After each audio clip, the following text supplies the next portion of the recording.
মাছটাকে দেখাও, খাচ্ছে। ওমা মাছটা মাছ খাচ্ছে তো। এই যে আরেকটা আছে, আর মাছের সঙ্গে মাছ ফিরিয়ে আমার অনেকগুলো কি মাছ খাচ্ছে কি করে এটা কি মাছ?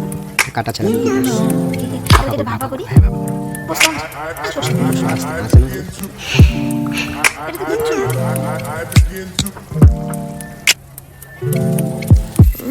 Hello everyone, back to my channel. Good morning সবাইকে। সবাই কেমন আছো? আশা করি খুব ভালো আছো, আমিও ভালো আছি। তো আজকে সানডে স্পেশাল মেনু কী হচ্ছে আমাদের বাড়িতে সেটাই তোমাদের সাথে শেয়ার করব।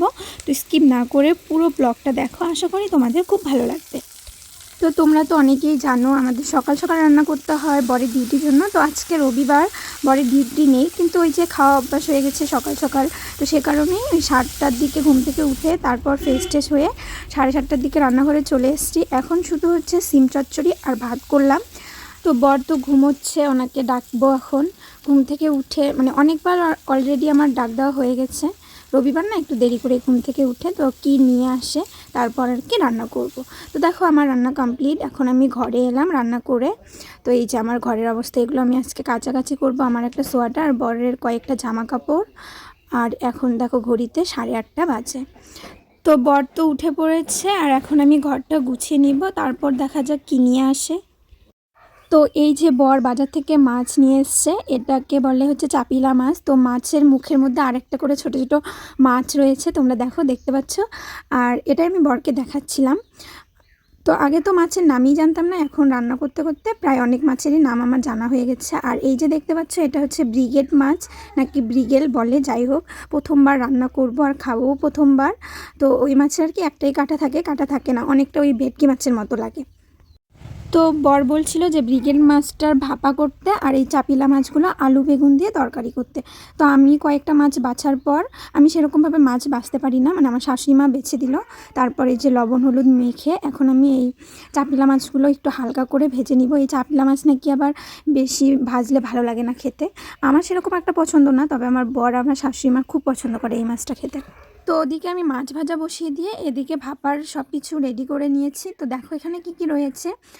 সর্ষে পোস্ত বাটা, কাঁচা লঙ্কা দুটো ফেটে দিয়েছি আর দুটো বেটে দিয়েছি, পেঁয়াজ কুচি করে ভালো করে ভেজে নিয়েছি আর কি, বেরেস্তা বানিয়ে নিয়েছি, আর একটু পেঁয়াজ রসুন বাটা দিয়েছি, জিরে বাটা দিয়েছি। তো এভাবেই আমি ভাপা করি, তোমরা কে কীভাবে করো অবশ্যই কিন্তু কমেন্টে জানাবে। তারপর দেখো এদিকে আমি গরম তেলের মধ্যে বাকি যে মাছটা ছিল আমি 4 পিস করেছি। আর অনেকটা তো, আমরা তো 3 জন, মা আমি আমার বর, বাবা তো কলকাতায় আসেনি, কালকে আসবে সোমবার। তো বাকি যে মাছটা ছিল আমি সেটা এখন ভেজে নিচ্ছি। তো এই আমার ছোট্ট ছোট্ট মিনি ব্লগগুলো তোমাদের কেমন লাগে অবশ্যই কিন্তু কমেন্টে জানাবে। আর যদি ভালো লাগে লাইক কমেন্ট শেয়ার করবে, সাবস্ক্রাইব করবে এবং পাশে থাকবে। তো তোমাদের বাড়িতে কি হচ্ছে আজকে স্পেশাল মেনু অবশ্যই কিন্তু কমেন্টে জানাবে। আর সানডেতে সবারই কম বেশি বাড়িতে ভালো মন্দ হয়, কারণ সেদিন বাড়িতে সবাই থাকে, তো সে কারণেই। তো দেখো বলতে বলতে মাছগুলো ভাজা হয়ে গেল আমার। আর মাছগুলো জানো তো ভাজার পর অনেকটা ফুলে গিয়েছে আর কি, বড় হয়ে গেছে, জানি না কেন। তোমরা যদি জেনে থাকো অবশ্যই কিন্তু কমেন্টে জানাবে। তো দেখো এদিকে হচ্ছে আমি করব এখন আলু বেগুন দিয়ে চাপিলা মাছের তরকারি। তো আলু বেগুনটা হচ্ছে শাশুড়িমা একটু কেটে দিয়েছিল, কারণ অনেকটা সময় হয়ে গেছে, এখন 10:30টার মতো প্রায় বাজে। খিদেও পেয়ে গেছে, কারণ হচ্ছে সকাল সকাল খাওয়া যেহেতু অভ্যাস, তো সে কারণেই। তো বলতে বলতে দেখো এদিকে চাপিলা মাছ আমার অলরেডি হয়ে এসছে। আর বর গেল এখন স্নান করতে, উনি স্নান করে এসে ওনাকে খেতে দিব। আর ভাপা তো এদিকে বসিয়ে দিয়েছি, ওই 30 মিনিটের মতো আমি ভাপা করে নামিয়ে ফেলেছি। তো দেখো এই যে আমার মাছ ভাপা, আর ফ্লেভারটা এতটা সুন্দর এসছে, মানে তোমাদের বলে বোঝাতে পারবো না। আমি ঠিকভাবে ভিডিও করে তোমাদের সাথে শেয়ার করতে পারি না, কারণ আমার একা একা করতে হয়, তো সে কারণেই আর কি।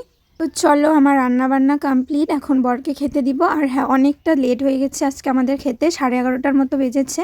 আর আমি তো দেরি করেই খাই, আমি ওই 12:30টার দিকে খেয়েছি।